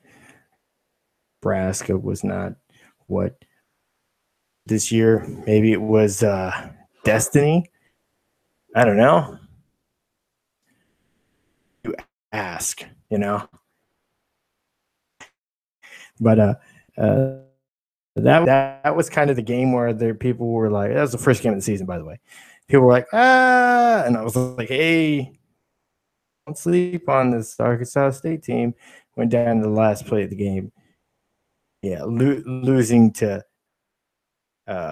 Northern Illinois. That was like, yeah, we're going to find a new coach. That's pretty much what happened of the season. They're like, yeah, we're going to have to get a new coach, but like director, and then thereafter,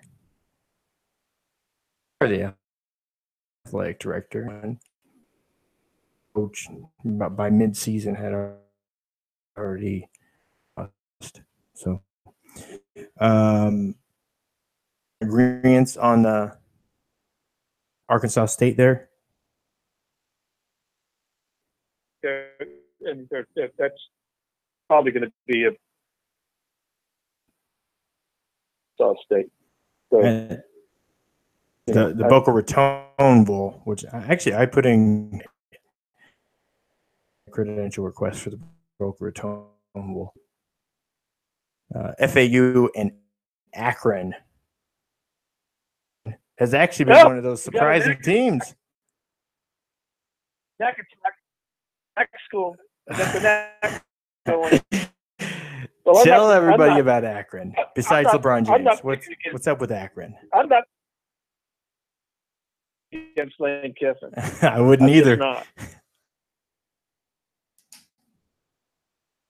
I mean, Akron was a surprise. Akron's coached by where Terry Bowden coaches. Let me double check. I have to double check. My Comcast isn't the greatest. Enough bandwidth to operate the two portals for radio, but I know that the feed for I'm keeping an eye on it. Yeah, that's struggling over there. Akron is coached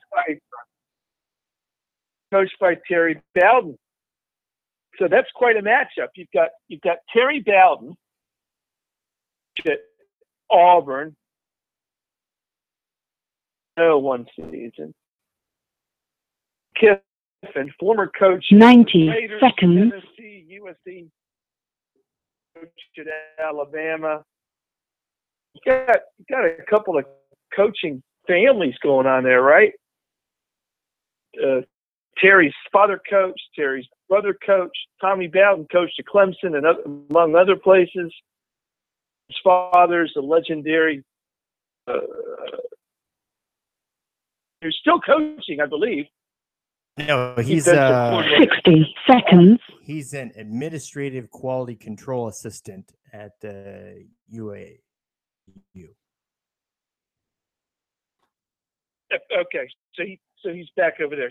But he was recently bouncing around. that game, right? A lot of coaching, a lot of with in pro football for those families. That's interesting. So, you know what? I'm gonna go with Lane. I mean, and I hope he's last week, right? Yeah. A couple weeks ago about. And it became the conclusion that 10 seconds. There too. And then, you know, if he shows the ability to stick around somewhere for 2-3 years, he starts winning there.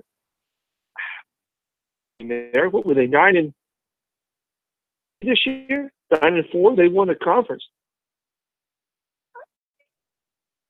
Be back in the mix because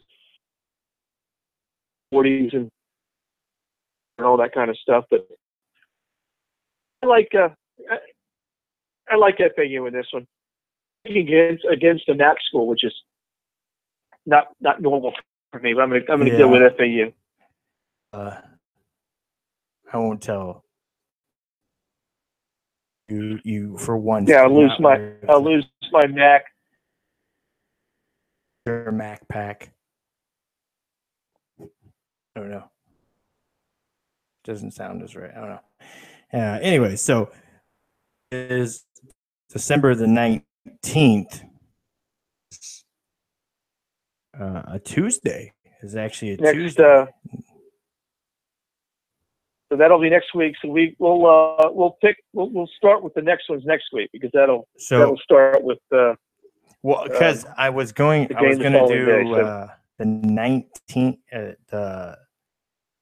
the Frisco Bowl and the Gasparilla Bowl. The following bowls deep between that Friday, Tuesday. There's a lot more significant games. Those for next week too. It doesn't matter. Okay, so you want two more? Two more. SMU La Tech. Well, SMU coach. Yep. Right. So Brad Morris is coming here. Did a pretty good job. We'll see what he's doing. He's on the recruiting trail. I mean, most of these guys are. I mean, period now that ends December 20th. So I don't care. I think you mentioned earlier that some of the coaches probably weren't, but because you've got this early recruiting period. So December 18th. So yeah, 18th, whatever it is. Most of these guys are all hitting the recruiting because they're 15 practices for both. Most of the kids are in games this week, so these coaches are on the recruiting trail. All of them are hitting the road practice after exams. So expect to see some interesting a week from yesterday, actually. Get back to the game. Team. The question is what they do, and already has named their new coach. I think they named the guy from Arkansas State. I may be wrong about that. The coaching carousel has been quite confusing this year, so I thought they did. The question is whether or not these guys come in and coach a bowl games or not. It's how all that movement takes place, but I think they should win this game. Let's see here. So we agree on that one too. Huh? Now the Gasparilla Bowl. Now, this used to be called the St. Pete Bowl. Renamed it to the Gasparilla Bowl, which I like better. Sounds a lot better. Technically. Excuse me. Wait, the complete name. We got it. Because this may be the best of the year. Okay. Boy Mowers Gasparilla Bowl. So the Bad Boy Mowers, which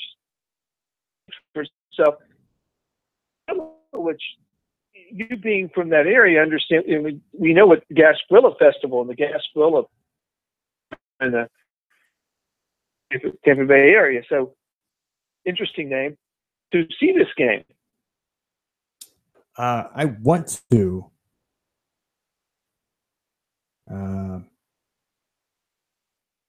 But I don't know what will happen. I put in credentials for that one as well. But I'm also trying to bowl. It's just so many bowl games that are lined up. I already know I will be at the college football game in Atlanta for media day. I know I'll be there for that. We're back if we're approved on credentials for the game.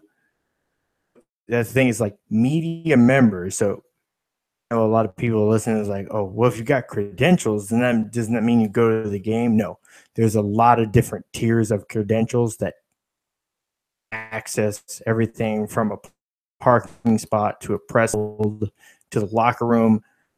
Some are all encompassing, and some say, hey, you can go to media days. Then watch it on TV. Or they'll have like a set, like the Super Bowl and the National. The Super Bowl has like award credentials where people could, if you weren't there early enough to get into the stadium, they have off-site areas. They have some pretty for to be able to watch the game on television. You would get access to presser afterwards. You would not go on the field, the locker room, but you would be able to join for the presser into the otherwise. And there's different levels. So, but yeah, that's also the thing. So that's, and then there's that's the week, and the game is on the 20th. So that game as well. Within the next 2 months, events packed into one in a very short time period. So trying to make, so we'll see what's approved for, and that was, and the senior boy. I did email you that to get into the Senior Bowl, right? Anyways, so well, that's all for the more on that next week. The next full slate, so probably Christmas would be the next set. So,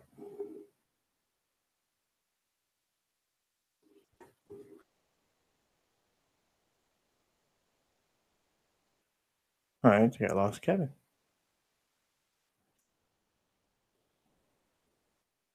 I am here, Okay. but I'm going to have to bail as usual at this time. But we didn't pick a winner for that game. I like. Oh yeah. She picked who to win. I'll take Temple there. I mean, conference. So I'll take Temple. Yeah, I have Temple as well. Even though That's CAA. I mean, that FAU kind of close for a little while. I don't know if in the game or not, but also if FIU is a shorter drive, it's Tampa. It is. Temple's well coached. I think they're a good ball club. I think they'll. But bowl games are such a crapshoot, right? Yeah. And we just preface the whole bowl thing But that's what's fun about it. Different coaches take a different philosophy. But different coaches take different philosophies because this coach for next season, they use those 15 practices to prepare for next year. Hard for some of these kids that have been there for 4 years. They get the seniors get kind of a pass. They're going to be gone. focus is on preparing for next season. Other coaches just prepare like it's another football game. You just don't know how it's going to work. I applaud both approaches. I think it's up to the coaches how they. If you've got a really young team, you're probably preparing for next year. You want to send these guys off in style, right? Depends how it works. That's why it's so hard to pick these games. I don't even bother. It's just difficult, to try to take all the time and effort to research them. So a lot of times it's just kind of off the cuff like we did tonight. But after this game, I'm actually pretty. And I'm looking ahead like the Birmingham Bowl with Texas Tech and South Florida game, right? I mean, you're in that, you're down there, and that's a good football game against Army. Fresno State, Houston. You start to get to some pretty compelling games. Utah, West Virginia. I'm just looking down at some of these that in my mind anyway, that could be very interesting. So Texas, Missouri. That's an interesting one as well. Ladies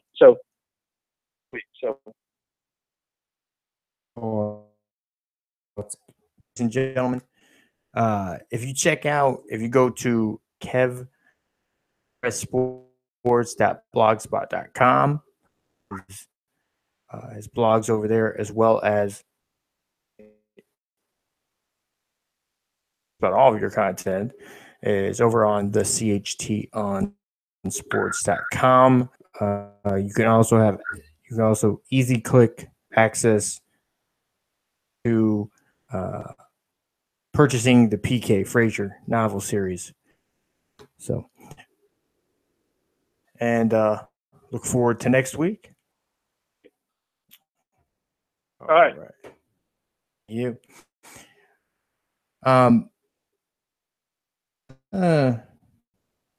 Second to NBA. First, I kind of wanted to look at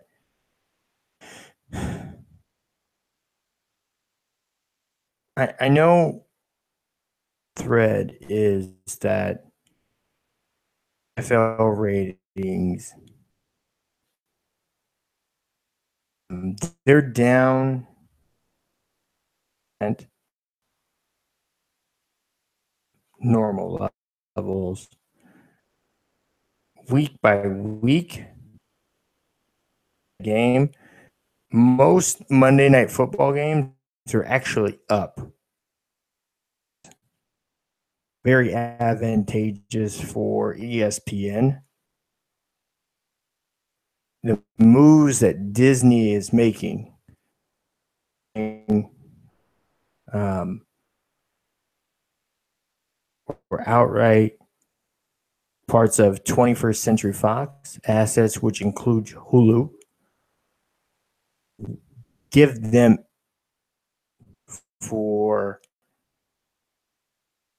having a more proprietary subscription-based service where they'd be getting money from the Hulu standpoint, ESPN on Hulu, and they'd be making up ends from where they're missing out on it through, because right now ESPN, if you have cable television, one of the channels, if you have a provider and watching ESPN, it's a month of what you pay goes to ESPN. The highest priced subscription service cost, they're the most expensive for cable. That's not considered premium television. That is, of course, obviously HBO. You're looking at $12 a month, whatever. Some got it free for a year.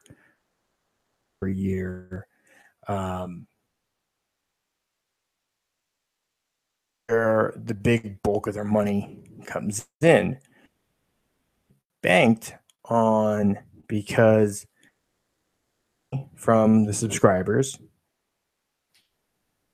obscene for ads to make up for the obscene prices that they paid out for in a football and and a wild card game, as well as the NBA. And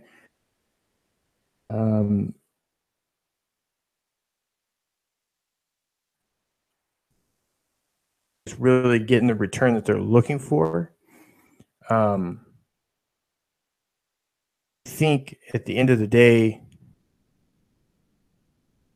get other options for present what they do. 30 for 30 was great. They need to find a way to bring people, because right now you can literally just for 30 clicks. Amazon, you can watch the 30 for 30s just about everywhere. And we found out 3 decades automobiles that retain their value longer, recalls, and parts are less available. So value's higher. Improve quality, just so people. American-made cars, it's, little fix.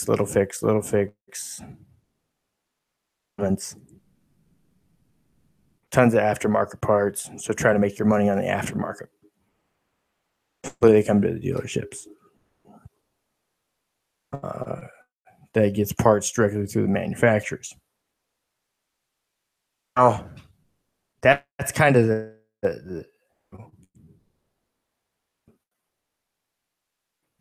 that they're looking at.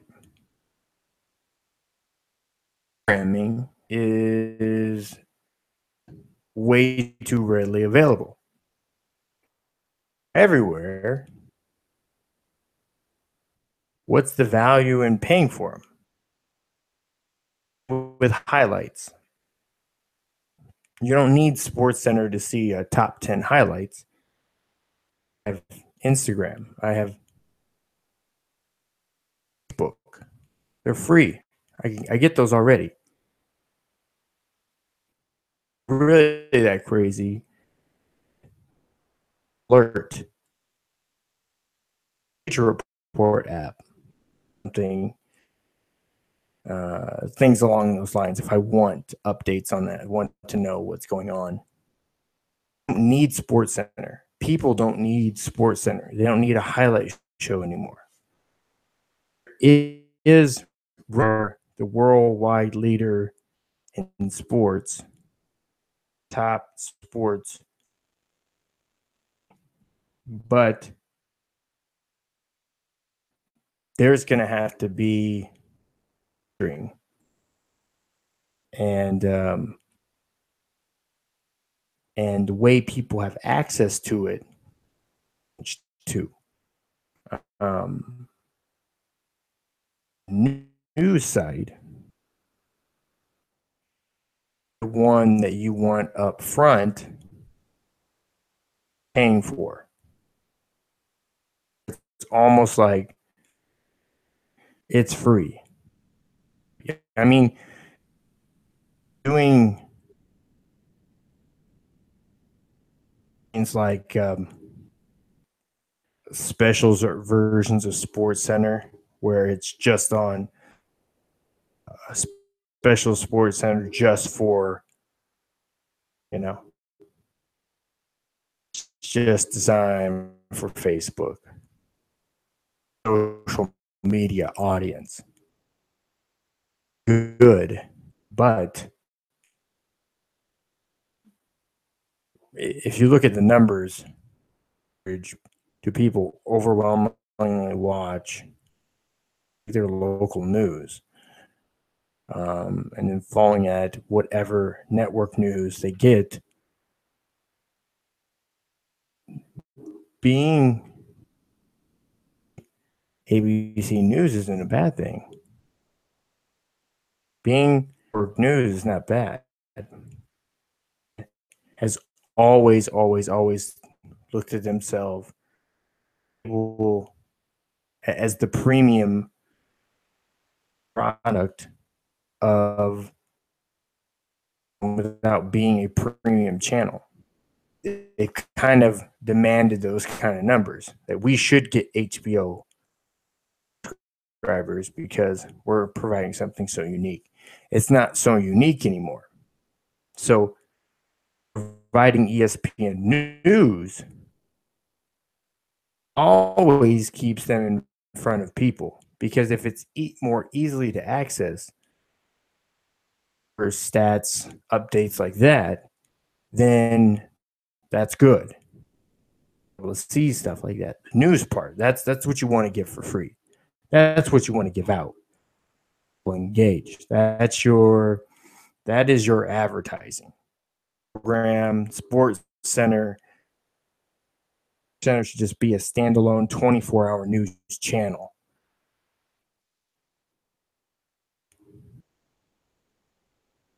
Like that. The shows that they have on there, that's all good. Like that. But if you want First Take to be more premium, then that's kind of a different angle you got to look at. There, what do you accompany with? And that's the troubling part. Most watched show on ESPN. Their shows is a lot though too. It's kind of like a drive spot to where, for the most part, tuned into that. It's in that prime spot. So I look for that show to be, if it's getting that kind of numbers, they're probably going to try to capitalize on it and put it more on the premium side of it. There's a lot of growth and there's a lot of opportunity. And I know there's naysayers out there saying, "Oh, they're sinking. They're going to go under." I think there's a point in time it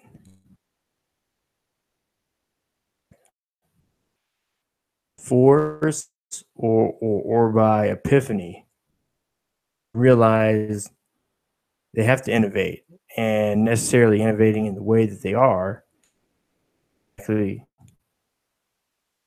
how they do need to expand in a lot of ways. I know they just 50 people,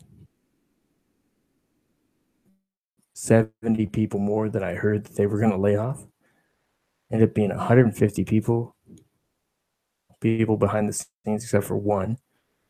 And again, they didn't lay this person. I'm thinking, again, I don't want to broadcast out of there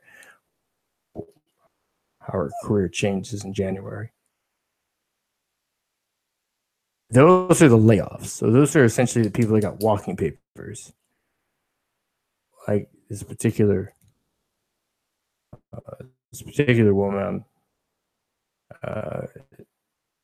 off as much as they're just not going to renew her contract. Even figured into the 150 people that are getting laid off.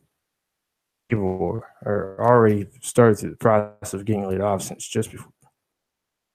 So, after Thanksgiving, I think it's the day after Thanksgiving. Go back. It's on the website. People that they're just not renewing contracts for. So, they are having to make some pretty to staffing. Maybe so. When you're trying to reach a more wide range of every sport. That's going to happen. ESPN, they're not going to be able to bring people on because of the content and says and the copyright. So they're going to pay people in a certain way. See FanRag, SB Nation, sites like those that are more fan-based blogs. I mean, they have their columnists and staff writers too, but it's been like that too in the past. And just a big sports fan could be the one that's just writing it. It doesn't necessarily have to be a journalist. It doesn't have to be somebody that's deeply ingrained in the team. It could just literally be a fan. Headline, or they get an update from, and they just post it. So it's a lot of managing small blog sites and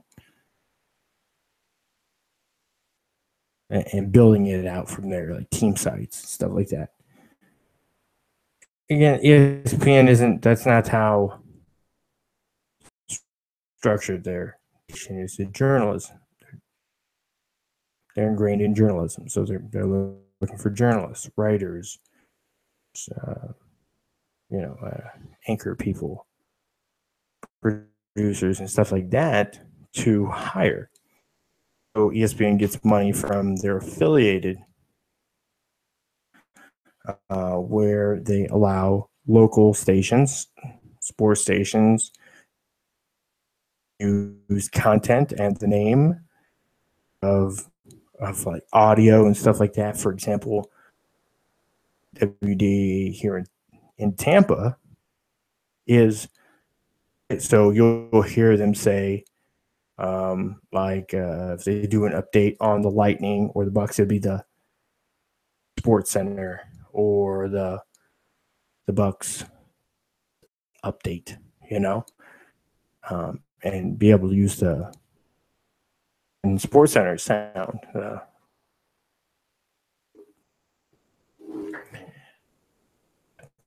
Well, they're also technically Fox Sports as well, because ESPN, but they also carry Fox. So, Cowherd.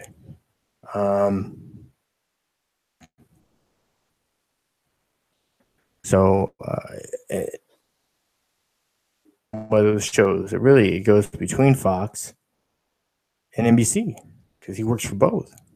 So the show kind of many networks. It's really overall when we look at side of it.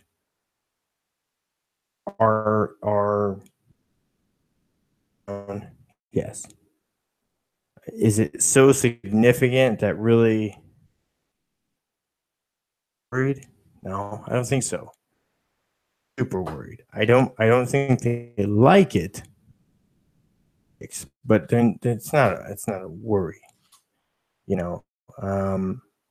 because I still look back at games like Broncos week 2. Almost 26 million people watched.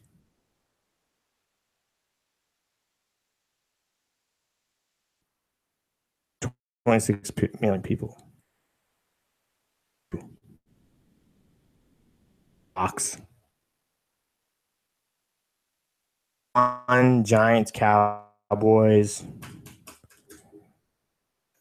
24.4 million. And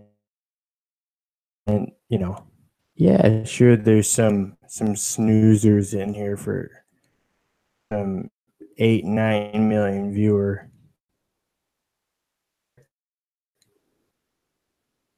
But I mean, most of these numbers for regular season games, the World Series.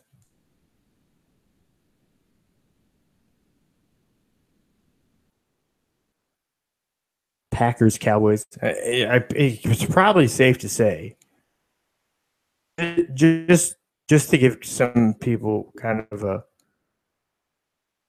scope of this, a different perspective. The Dallas Cowboys are the only NFL franchise as a state capacity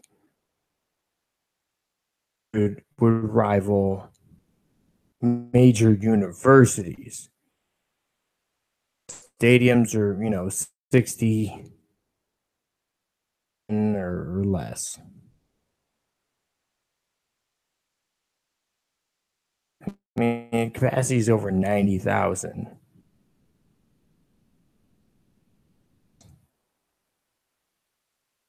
So you're averaging, and I think their average attendance was 90 some thousand people.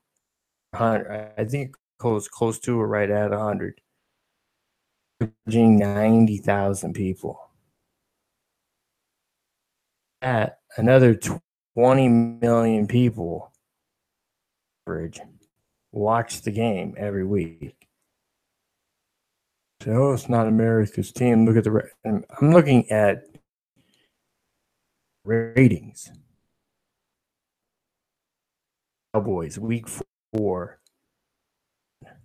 Packers, Cowboys week 5. Million.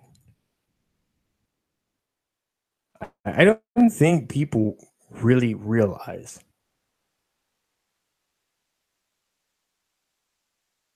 that the Cowboys fan base shows up again. They haven't really showed up on the field since truly. So it's not like they're putting out there as every.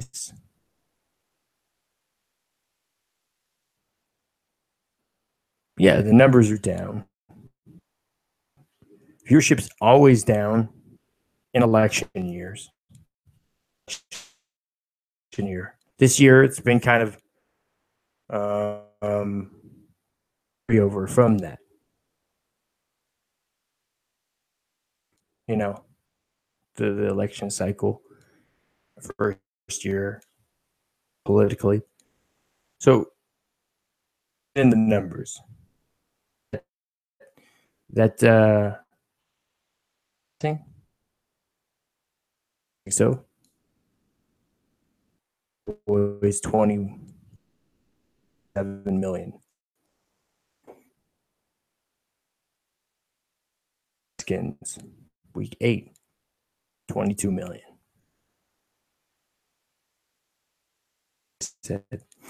One show that is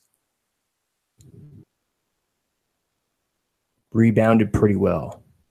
Football. Thursday night football, more of the moneymaker with the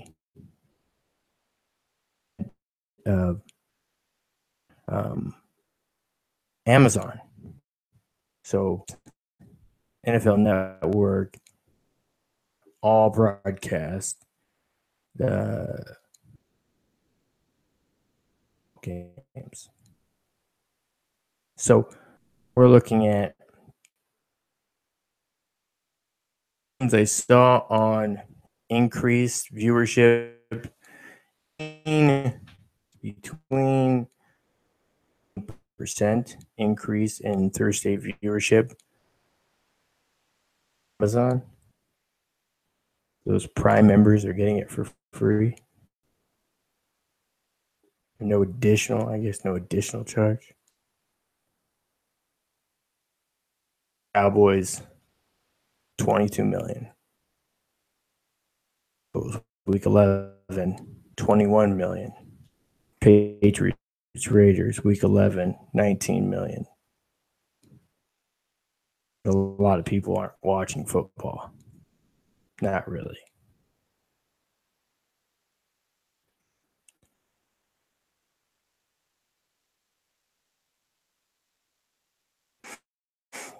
They say the holdout on viewers on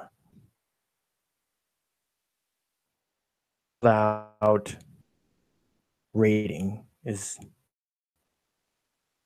across the board. It's like 12.6. That was they were looking at the Chiefs and Patriots game. So they got 21.8 million. And again,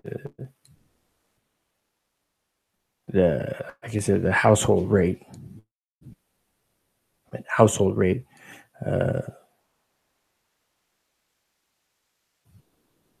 12.6. Vikings, Lions, week 12, 7 million. Cowboys, 26.3 million. Saints, 20.2 million. Fox, week 13, 7 million. Numbers being down, it is crashing or imploding on itself.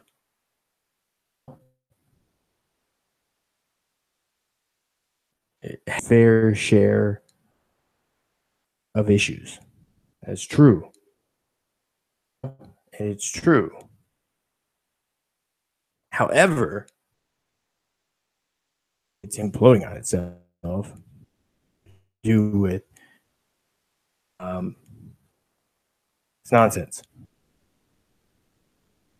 Things lessened by political seasons, yes, and I think there is some from over the course of this first year. Political issues there. It seems back that it seems that or terror attacks or tragedies, whichever. So a lot of things to pull people away from the NFL.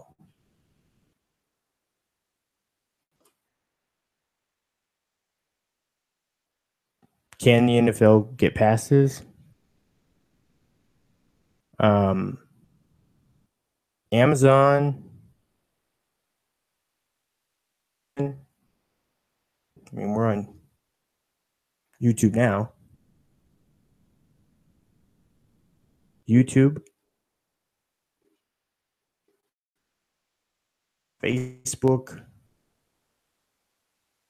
looking for live TV programming rights. And so when they see million, those they're for them because of their original programming. They found ways to do it and have gotten hit shows out of it. As Netflix and like they can come out with these and they're a little shorter. They're like 12 episode seasons, which is, I guess, a little bit more unique, but it can work. So it gets back into that, obviously playmakers got shut down. Good there, and they got shut down. It is in a lot of ways the team. I'm not going to get into how they can do that. And,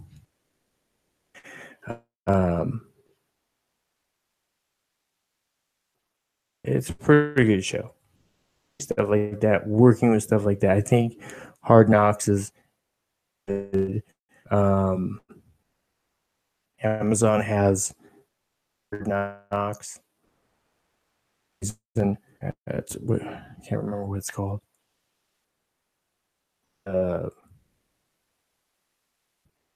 It's the Arizona Cardinals. So people realize ESPN, and neither is the NFL. Largest sports brands in the world.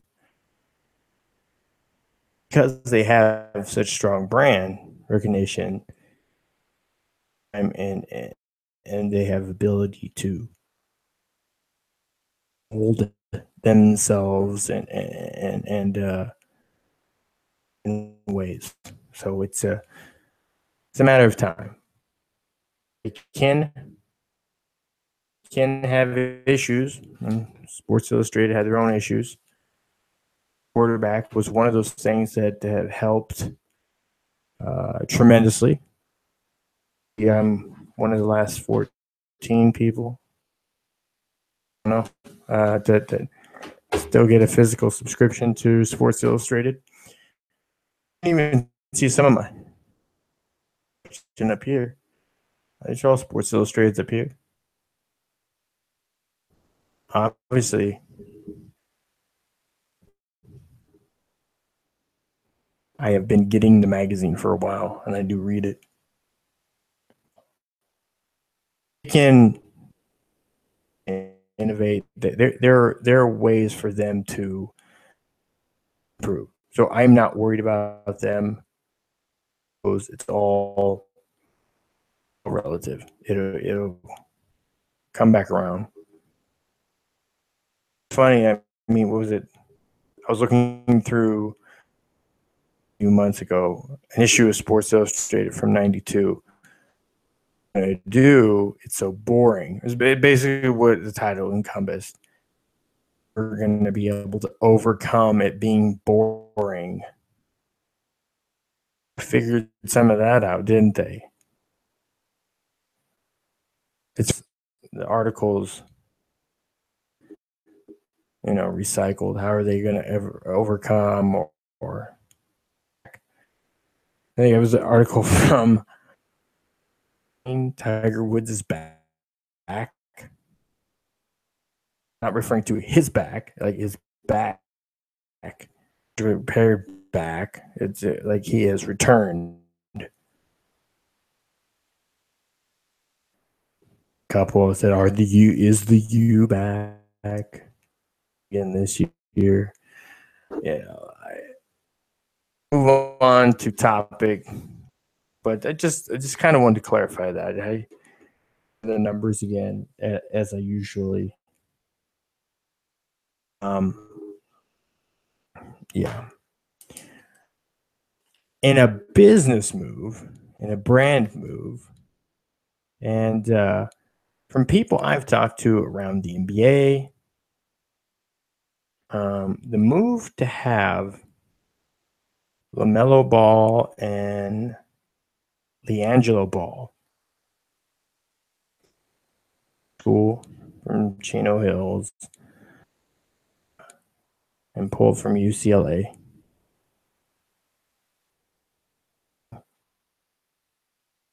Pro contracts. Yeah. For a team that has no general manager, the coach isn't even hired on a full-time basis.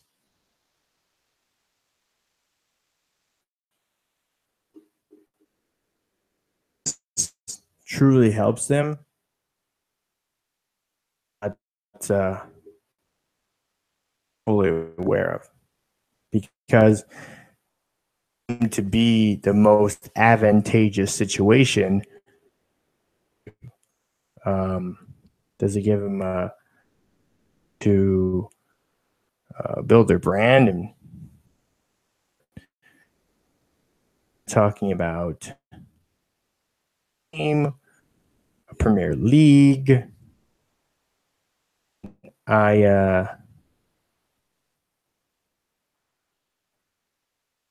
They have no general manager. Just didn't even work full time.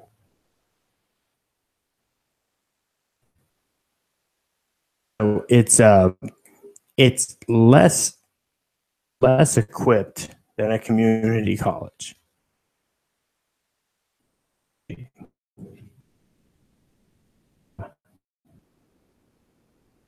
Sees an upside because publicity from it. But I don't think Brandon Jennings decided to go over to Europe and they pay really close attention to basketball recruiting for high school, especially kids are interested in going into Europe. Very interested in that. Jennings decided to go to Europe and make money. College, it was different. Probably the smartest move. Getting more basketball skills and you're getting paid. Want to stay home, vacation instead of with. Do that. Stay here. College coaches, programs. If you feel you're a one and done, if not, go to Europe.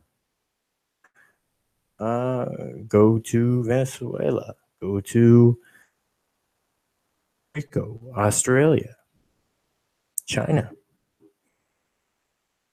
professionally, and then enter the draft once you're removed from graduation. Cool.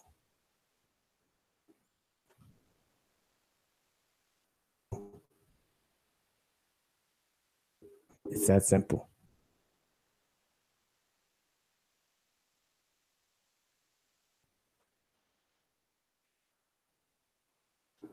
All right.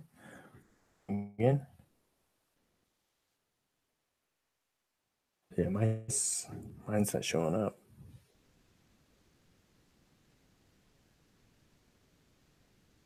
I don't know. I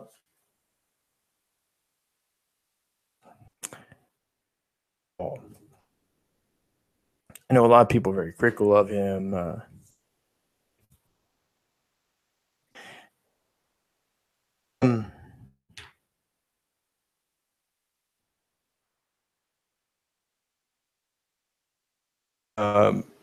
I'm reserving my criticism. Observer, an onlooker, because I think said or stuff he's done for the most part, the outrage, he's simply situation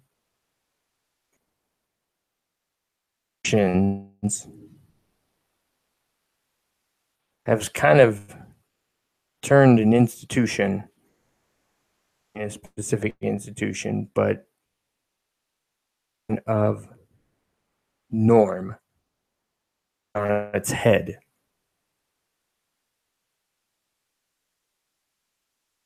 It's very tough for him to get LaMelo into past to get him in. The kid has his own shoe. That disqualifies him there. So homeschooling him, signing in Europe. I don't think that this is the best way. I don't, and all the NBA people I've talked to this is a positive. Potentially exposing the Ball family.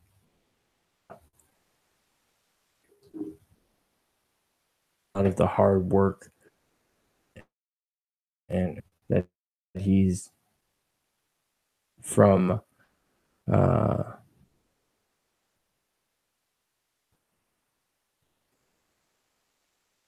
actions, but their father has done a lot of promoting. It could be all for naught. Some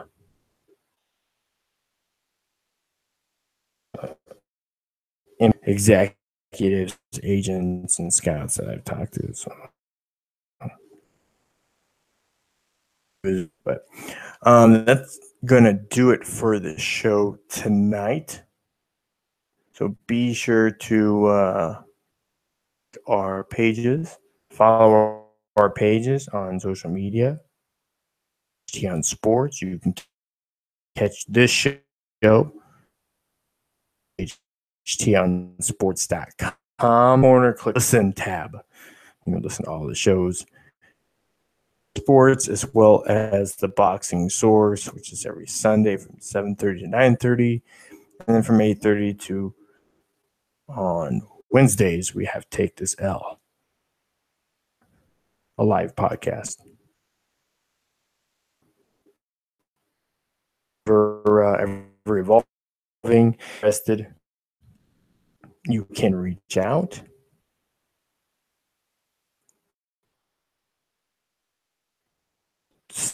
Send it to sports@gmail.com. You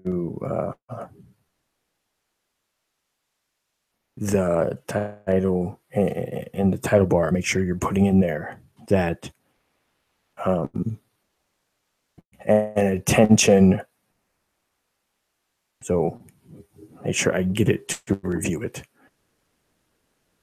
That you can follow me. My handles. That's pretty much going to do it for tonight. Enjoy the rest of your week.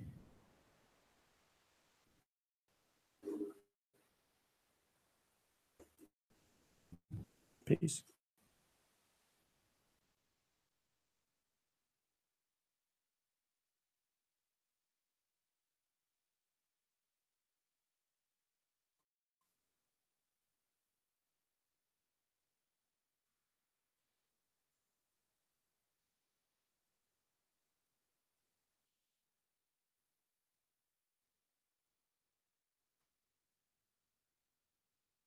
Oh, for two people, subscribe down below, or I think it's usually put it. But subscribe. We're trying to do more with the best way for us to grow, provide more content, and know what content that people want the most is by and your comments. So subscribe. You can visit the website, the chtonsports.com. There, I do most of the breaking news, though, from my handle, which you can see behind me, at Matt Long Sports. Definitely go over there, follow me, Matt Long Sports, at the CHT on Sports. Behind me is at the CHT on Boxing. And for those of you who college football fans, follow at the CHT on. So that That's for college football. Clearly. Go ahead and subscribe, follow, go over and like the pages on Facebook. I try to keep up with most of them. I spend the most time on Twitter because where news is shared and but that's all for the show tonight. Week podcasting this week I can share with y'all. See you later, YouTube.